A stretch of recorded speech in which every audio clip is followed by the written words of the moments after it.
Trump unwelcome. 2021 onwards. Turnberry is a masterpiece. Dunes, coastline, par fours that write postcards. It is also, for now, absent from the open rota because of who owns it and what that invites. In January 2021, the R&A said it had no plans to stage championships there in the foreseeable future, adding they wouldn't return until they were convinced the focus could remain on the championship, the players, and the course, not the noise around them. That stance didn't soften with time. In 2022, when claims surfaced that Turnberry might be back, the R&A publicly refuted them.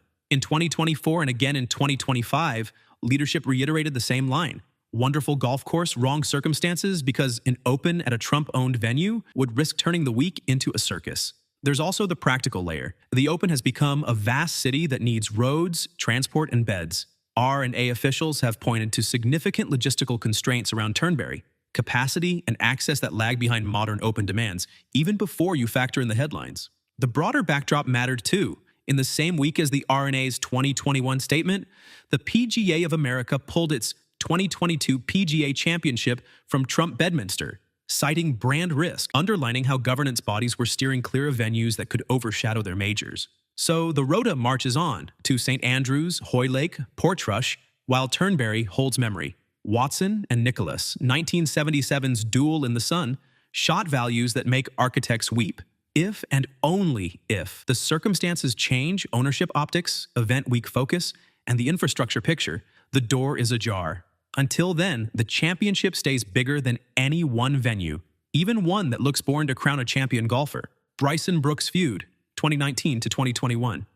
Slow play has always existed. Bryson DeChambeau turned it into a TED Talk with yardage. Routines grew, green books fattened, and the internet discovered there is no mute button for a 2-minute pre-shot calculus seminar. Enter Brooks Koepka, patron saint of Hit It Already, armed with eye rolls and death stares.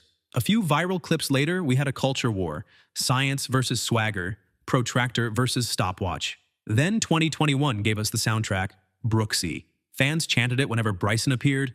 Tournament officials started ejecting hecklers. Think of it as golf's experiment with crowd-sourced governance.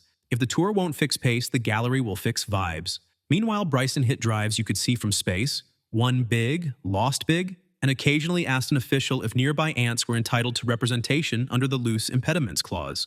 Koepka played the straight man, casually hoovering majors. Their relationship oscillated between détente and curated squint. The tour, desperate for order, tightened timing policies and quietly hoped everyone would focus on birdies. What lingered wasn't hatred. It was a mirror. Golf is half ballet, half bus schedule. When a player treats every swing like a thesis defense, opponents hear the clock. When a player treats every question like, how much do you bench? The internet hears opportunity. The feud cooled, the chants faded, and the conversation, pace, respect, theater remains gloriously unsolved. Shinnecock's greens, 2004 and 2018. Shinnecock is a cathedral. Twice it became a funhouse. In 2004, Saturday's 7th green turned into a marble countertop with a cowlick. Phil Mickelson and Tiger Woods stared in disbelief as respectable putts gathered momentum like escape artists. Retief Guzin kept a straight face and the lead with a putting clinic while the rest of the field looked like they were auditioning for slapstick. Officials watered between groups, which is a charming way to say we're patching the parachute mid-skydive. Colin Montgomery fumed, Vijay Singh shook his head, and lost the golf course joined the broadcast bingo card forever. 14 years later, déjà vu arrived. In 2018, Saturday's setup tilted from stern test to audition for curling. Dustin Johnson's approaches that would normally draw polite applause skated past hole locations like they were dodging traffic cones. Zach Johnson flatly said they'd lost the course. Ian Poulter went full caps lock on social afterward. And Phil Mickelson, on his birthday, snapped and hit a moving ball on 13. A 2-shot penalty that felt like a man leaving a Yelp review in real time. By Sunday, the setup came with an apology baked in. The comedy of it all is that the intention was noble. Reward precision, expose hubris, keep par meaningful. The execution? Imagine tuning a Stradivarius with a wrench. English only backlash. 2008. Sometimes golf steps on a rake and the rake is a press release. In 2008, the LPGA floated an English-only requirement for its international members, framed as a business necessity so players could interact with sponsors and media. The penalty for non-compliance? Possible suspension. In a global sport powered by Korean, Japanese, and European stars, this landed like a bunker shot into the hospitality tent. The backlash was immediate and bipartisan. Players, sponsors, fans, and civil rights groups sang the same chorus. Great idea if your goal is to alienate the very talent that fills your fields and your telecasts.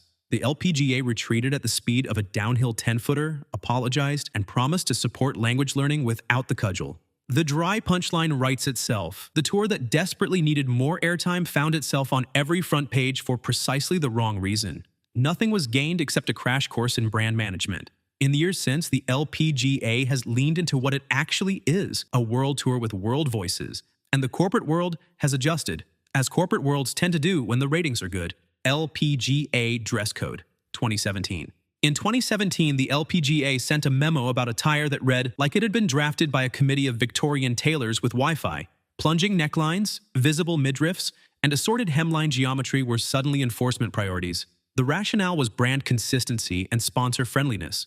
The reception was eye rolls strong enough to move weather systems. Players pointed out the obvious: golf is hard enough without policing clavicles. Fans wondered why the conversation wasn't about purses, broadcast windows, or radical thought golf. Social media did what it does. Screen grabbed the memo and applied satire until the edges curled. To be fair, every tour regulates uniforms. Presentation matters. But the tone and specificity felt like a dress code speed trap, with fines as the radar gun. The real misread was cultural. The LPGA is brimming with athletes who've built their own audiences. Telling them what not to wear was never going to play well in a world where authenticity converts to clicks. The practical outcome? A short-term news cycle, a longer-term lesson. Modern sports brands sell performance first, personality second, packaging third. When packaging jumps the queue, everyone notices. Masters ban, 2021. The Masters honorary starter ceremony is golf's sacred preface. Legends on the tee, tradition handled with white gloves. In 2021, as Lee Elder was honored for breaking Augusta's color barrier, Wayne Player, son of Gary, held up a sleeve of golf balls in the background, like a living pop-up ad. Augusta National, famously allergic to chaos, noticed. The verdict arrived quickly. Thank you for your interest in our brand. Please do not return. Ambush marketing is as old as sport. Doing it during one of golf's most dignified minutes is a different genre. The optics were brutal. Elder's moment partially upstaged by product placement, and the response inevitable. Gary Player apologized, Wayne explained. The Masters moved on with the decisive energy of a club that could organize a lunar landing by Sunday. Call it a masterclass in boundaries. The tournament grants access to history in exchange for silence from your inner salesperson. Break the pact, lose the lanyard.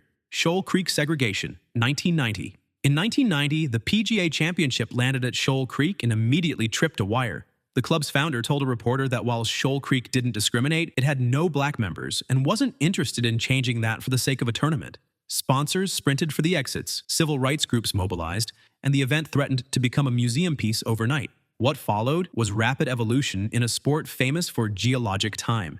Shoal Creek invited its first black honorary member before the championship. Other clubs looked at their membership books and discovered, suddenly, that exclusivity wasn't quite the selling point it once had been. The PGA of America, USGA, and Augusta all felt the thermal updraft and adjusted policies and expectations. The tournament went on, but the story that year wasn't who lifted the Wanamaker. It was whether golf would join the century in progress. The answer, sluggish but real, was yes. 1,000 committee meetings later, the game is still wrestling with access and representation. But the Shoal Creek line marks where the conversation stopped whispering. Dry lesson.